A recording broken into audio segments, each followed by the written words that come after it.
Hello guys, welcome to UPSC point. दोस्तों, आज के इस वीडियो में हम सिख धर्म के 10 गुरुओं को ट्रिक के माध्यम से याद करने वाले हैं और इसके बाद में उनसे संबंधित सभी महत्वपूर्ण तथ्यों की चर्चा करेंगे जो कि परीक्षा में पूछे जाते हैं।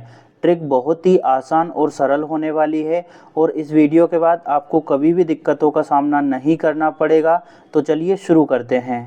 दोस्तों, सिख धर्म के 10 गुरुओं के नाम याद करने के लिए हमने एक छोटी सी ट्रिक का इस्तेमाल किया है और वो ट्रिक है ना अंग अमर ना रामदेव, गोरा किशन था गोविंद। बहुत लंबी ट्रिक को याद करने की ज़रूरत नहीं है, बस आप इतना याद रखिए, ना अंग अमर ना रामदेव, गोरा किशन था गोविंद।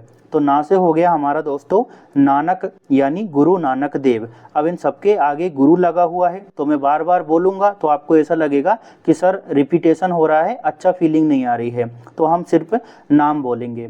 तो ना से हो गया हमारा नानक देव, अंग से हो गया अंगद देव, अमर से हो गया दोस्तों अमरदास, राम से हो गया हमारा रामदास, देव से हो गया अर्जुन देव। इस तरह से हमारे 5 हो गए। हमने कितना सा याद किया है, ना अंग अमर ना रामदेव। अब कितना बचा है, गोरा किशन था गोविंद, है ना। तो देखिए इन सभी के आगे हर लगा हुआ है।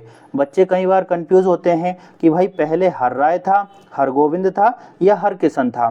तो देखिए इस हर शब्द को छोड़ देते हैं।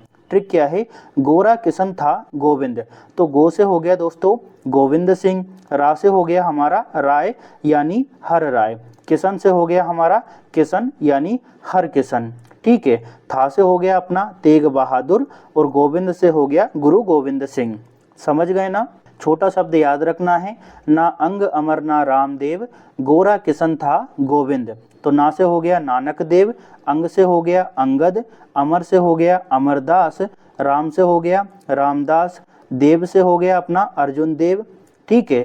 गोरा के गो से हो गया गोविंद सिंह, है ना, यानी हर गोविंद सिंह। इसके बाद में रा से हो गया अपना हर राय और किशन से हो गया हर किशन, था से हो गया तेग बहादुर और गोविंद से हो गया गुरु गोविंद सिंह। तो इस तरह से दोस्तों आपको सिखों के जो 10 गुरु हैं जो कि परीक्षा में पूछे जाते हैं वो आसानी से याद हो जाएंगे। अब हम एक एक गुरु को यहाँ पर डिटेल से पढ़ेंगे और मैंने उन तथ्यों को यहाँ पर शामिल किया है जो कि परीक्षा में पूछे जाते हैं। सबसे पहले हम बात करते हैं गुरु नानक देव की। दोस्तों इनका जो टाइम पीरियड है, 10 गुरुओं का टाइम पीरियड मैंने एक साथ उपलब्ध करवा दिया है।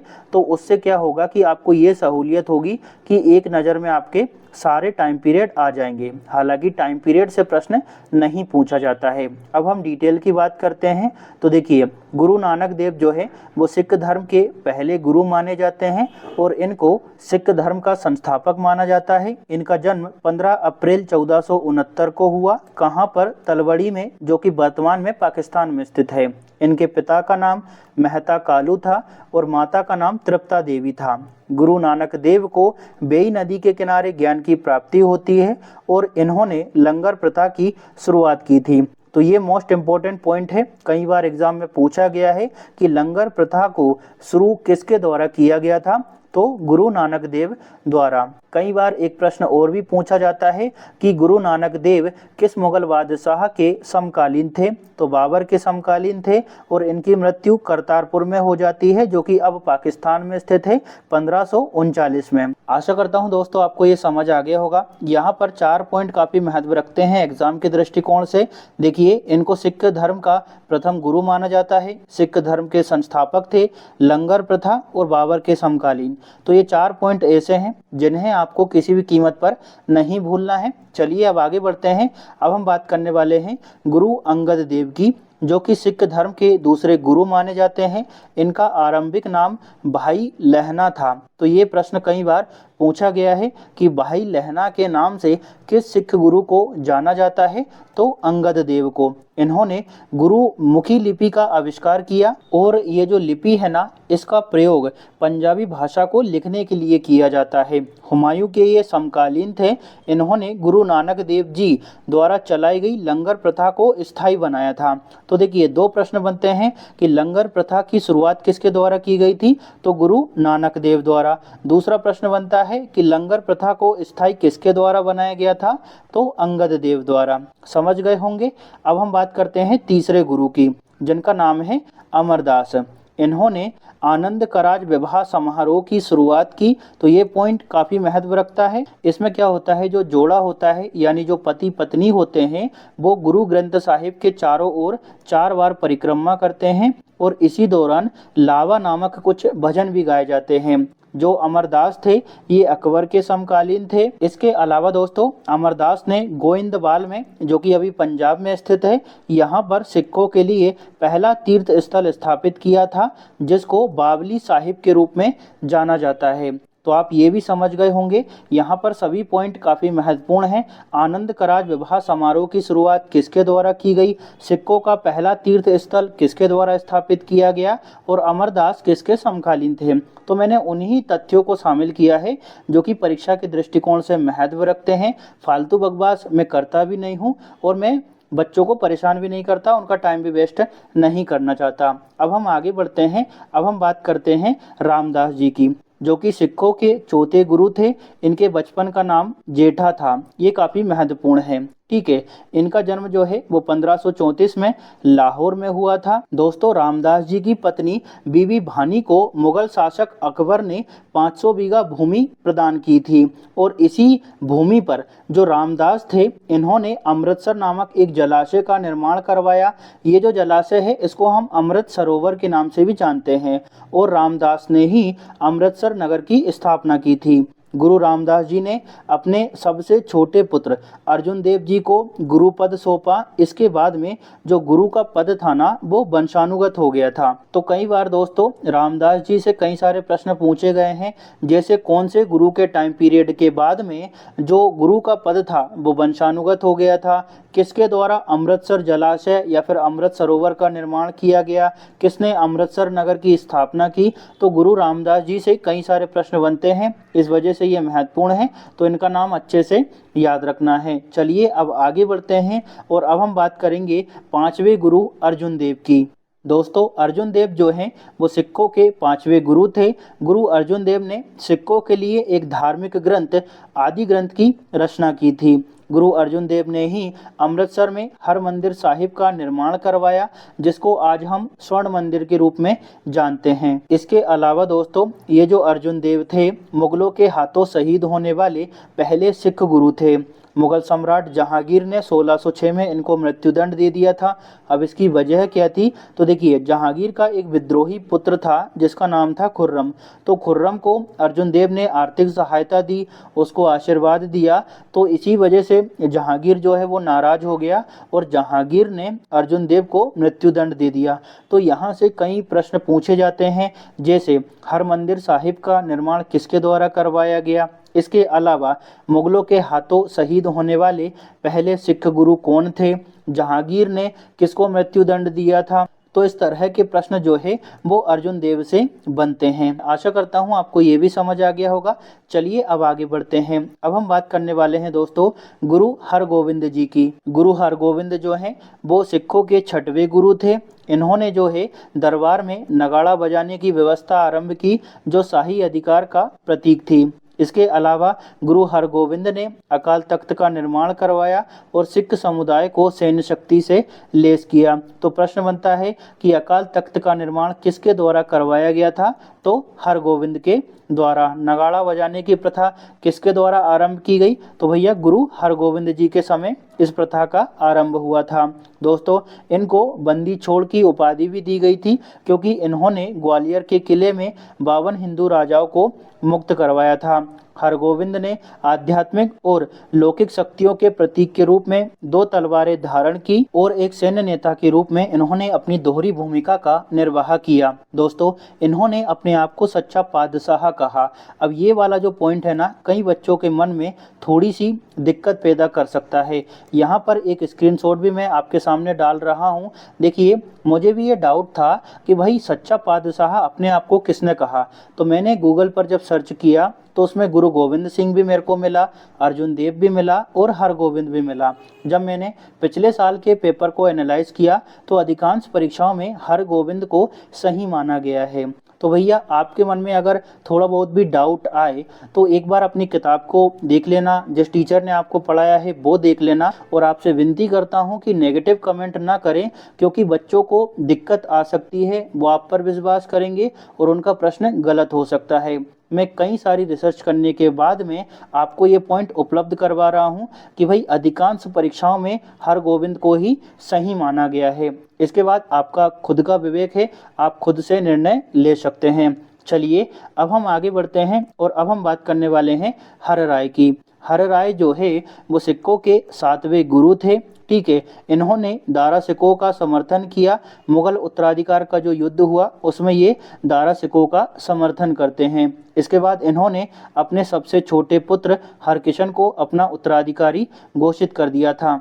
तो हर राय से दोस्तों प्रश्न नहीं बनता है, डिटेल से तो प्रश्न नहीं पूछा गया है, लेकिन क्रम जरूर याद रखना है कि भैया हर राय जो है वो 7वें सिख गुरु थे। अब हम 8वें सिख गुरु की बात करेंगे, जिनका नाम है हरकिशन। इनसे कई बार प्रश्न पूछा गया है। देखिए हरकिशन जो है वो सिखों के 8वें गुरु थे। मात्र 5 वर्ष की आयु में इन्होंने गद्दी संभाली, इसी वजह से इनको बाल गुरु के नाम से जाना जाता है। तो प्रश्न यहीं से बन जाता है कि कौन से सिख गुरु को बाल गुरु के नाम से जाना जाता है? तो भैया हरकिशन को। 5 वर्ष की आयु में इन्होंने गद्दी संभाली, लेकिन 8 वर्ष की आयु में इनका निधन हो गया था चेचक बीमारी की वजह से। हरकिशन जो है अन्य सभी गुरुओं की तुलना में सबसे कम उम्र के गुरु थे। तो ये प्रश्न भी कई बार परीक्षा में पूछा गया है कि सिख गुरुओं में सबसे कम उम्र के गुरु कौन बने थे?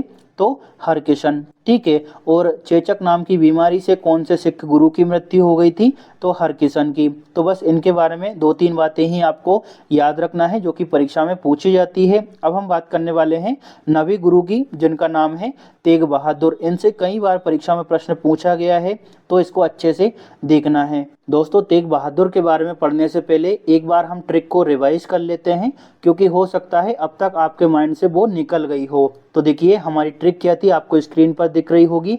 ना अंग अमर ना रामदेव, गोरा किशन था गोविंद।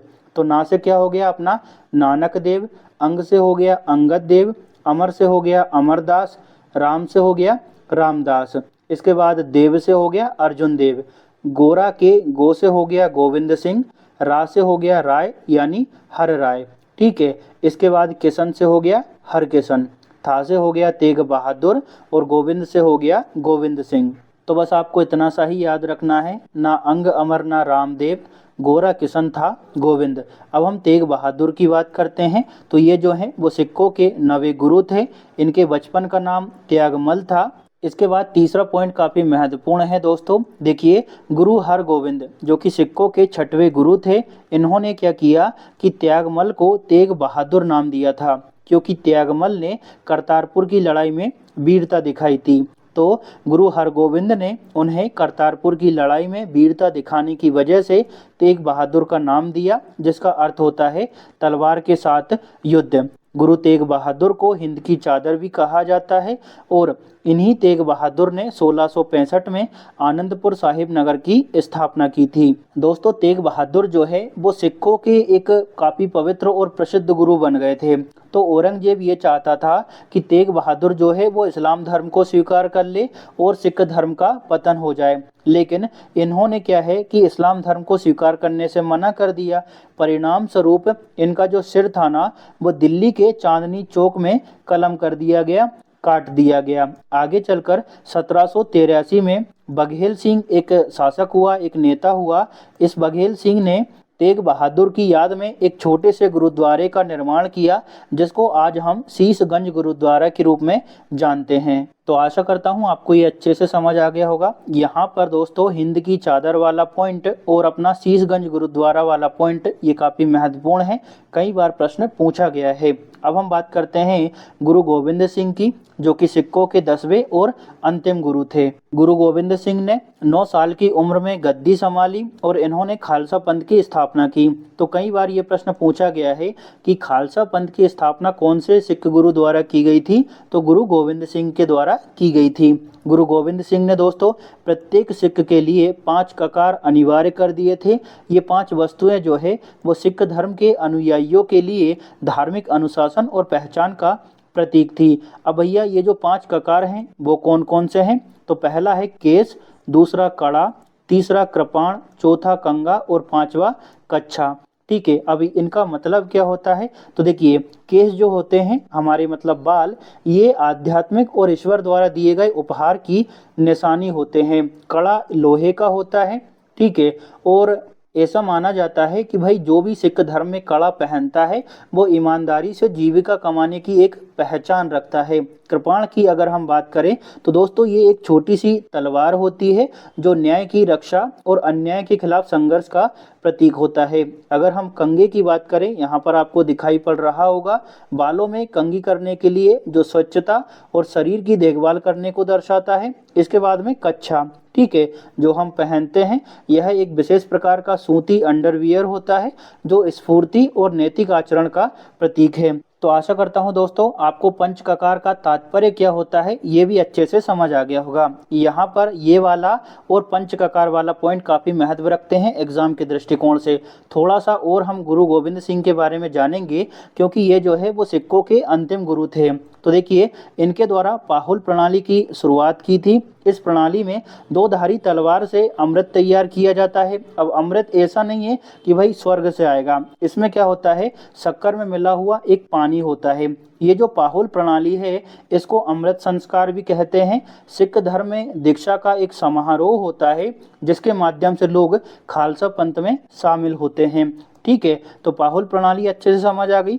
गुरु गोविंद सिंह ने 1699 में बैसाखी के दिन सभी सिख पुरुषों को अपने नाम के साथ सिंह, जिसका मतलब होता है शेर, और सभी सिख महिलाओं को कौर लगाने का आदेश दिया।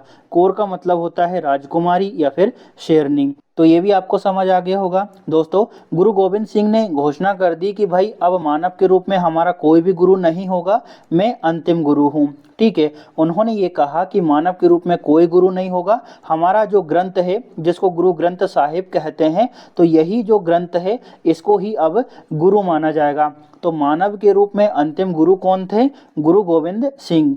ठीक है, तो इनके बारे में इतना ही जानना जरूरी है। यहाँ पर पाहुल प्रणाली किसके द्वारा शुरू की गई थी, ये प्रश्न कई बार एग्जाम में पूछा गया है। अब देखिए, सभी जो सिख गुरु थे उनका टाइम पीरियड मैंने यहाँ पर लिख दिया है। तो यहाँ पर मैं आपका टाइम वेस्ट नहीं करूँगा क्योंकि वही शब्द मैं बोलूँगा। अब ऐसा तो है नहीं कि मेरे बोलने से आपको याद हो जाएगा, तो मैं चाहता हूँ कि आप इसका स्क्रीनशॉट ले लेना। आशा करता हूँ मैंने आपको जितना समझाया है वो अच्छे से समझ आ गया होगा। अगर आपको थोड़ा बहुत भी वीडियो अच्छा लगा हो तो लाइक, शेयर और सब्सक्राइब करना है। मिलते हैं अगली वीडियो में। Thank you.